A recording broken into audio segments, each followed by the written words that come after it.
Hello. Hi Gloria.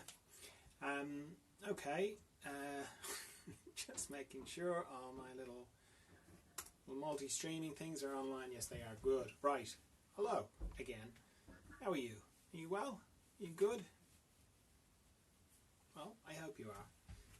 It's alright if you're not, but I hope you are. Right, time for a bit of meditation.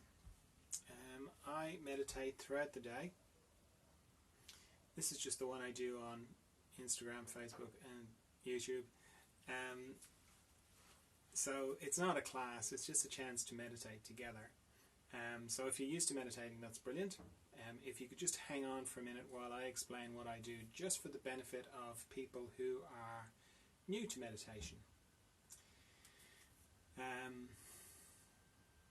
So for me, it starts with why I meditate. I'm trying to connect with a part of me that I connect to every night.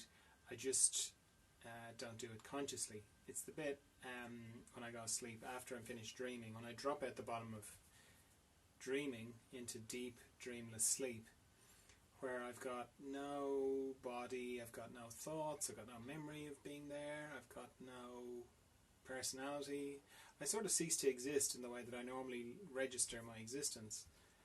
Which sounds awful. I mean, it sounds like death, but yet I have to sleep. I love going to sleep, and when I wake up in the morning, I feel refreshed. So somewhere I know that that is a good place, and that's the place I want to go to when I'm meditating. I just want to do it consciously.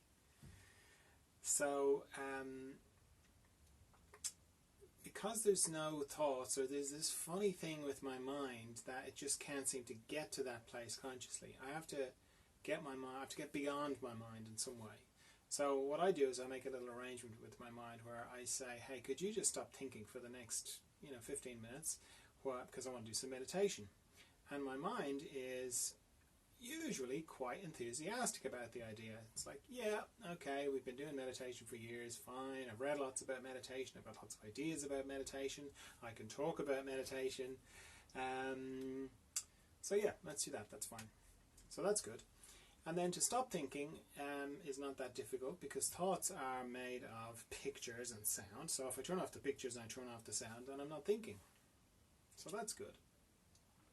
And as soon as I do that, I'm into the practice of meditation. So my intention in meditation is to go to this deep, profound, beautiful, possibly eternal place. This is the place you read about. When you read about meditation, it's like calm, mindful, zen-like, all that stuff, okay? That's my intention, is to go to that place. Then the practice of meditation runs parallel with it. And the practice of meditation goes pretty much like, I turn off the pictures and I turn off the sound, so I stop thinking. And then a little bit of time passes, then I discover that I'm thinking again. So I turn off the pictures, I turn off the sound, I stop thinking again. And then a little bit of time passes, and I discover that I'm thinking again. And then I stop thinking, turn off the pictures, turn off the sound, and then a little bit of time passes, and I discover that I'm thinking again. And so on and so on. I just repeatedly keep bringing my mind back to not thinking. And it seems like, just from the feedback that I get, that there's not it's not as much information or awareness about the practice of meditation and how it runs parallel with the intention. Because people say things to me like, if I was to sort of paraphrase them all together, it would be like, yeah, oh no, I tried meditation, no, it doesn't, it's not for me, it's not my thing. I just spent the whole time thinking, I've just got a very busy mind, it's not, no. So that's a shame, because it sounds like the person just knows about the intention and has the erroneous idea that they should be just like completely calm, still, peaceful, everything beautiful for 15 minutes straight, which is not the way it goes. So if you find that you're thinking a lot, that's fine. You're doing great. That's that's the practice of meditation. It's part of the process. So yeah, don't give yourself a hard time. The power in meditation comes from bringing your mind back all the time, not the fact that you discover that you're thinking. And don't even think of it like catching yourself thinking. It's just discovering that you're thinking, or you just become aware that you're thinking, and then you bring yourself back. Now, while all that's going on, I'm also letting go of tension in my body, which is a good way of becoming more conscious of my body. It's too vague without a system, so I just sort of scan my body from my head to my feet, very gently, very slowly, and back up again. And anywhere I find tension, I let it go. And I use my out breath to let it go, because, well, two reasons really. It's natural to just kind of, it's a very natural way of doing it. And it's also a good way of remembering how to breathe, because it's quite easy to hold your breath or to forget to breathe when you're meditating. So using the out breath is just a good way to get over that.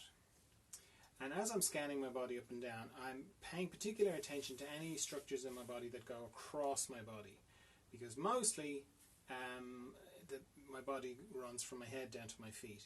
But anywhere that goes across, I think of it a little bit like a log, across a stream. It has a tendency to accumulate the twigs and the branches and the leaves.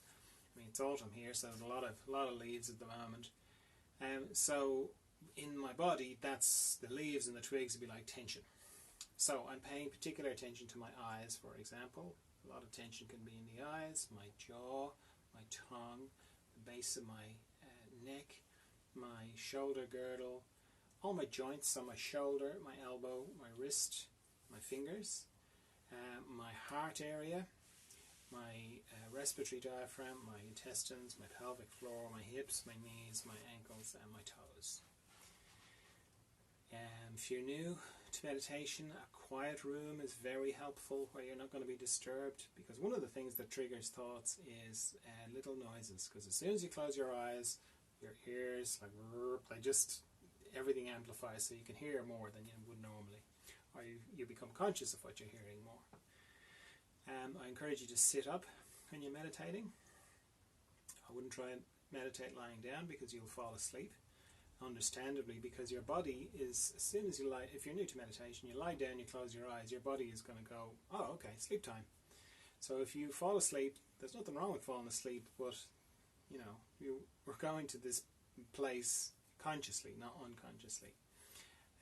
So if you don't fall asleep, you'll battle sleep, because your body will keep going, it's time to sleep, particularly in the last 5 minutes. So yeah, sit up. You don't have to sit in a lotus position or anything like that. You can just sit on a chair. That's what I'm doing, unless you like sitting in a lotus position, in which case, fire away. What else? I set a timer for how long I'm going to meditate for. That's just, similarly, it's one less thing for my mind to think about. Because if I didn't set a timer, I would be thinking about how much time has passed. If you're new to meditation, I'd encourage you to set a shorter timer. Maybe set one for 5 minutes and then just repeat that 3 times. Because 15 minutes can feel like a long time if you're not used to it. Okay. Now, if there are no questions or comments or anything, no. Okay, good. So, off we go. It's the mystery.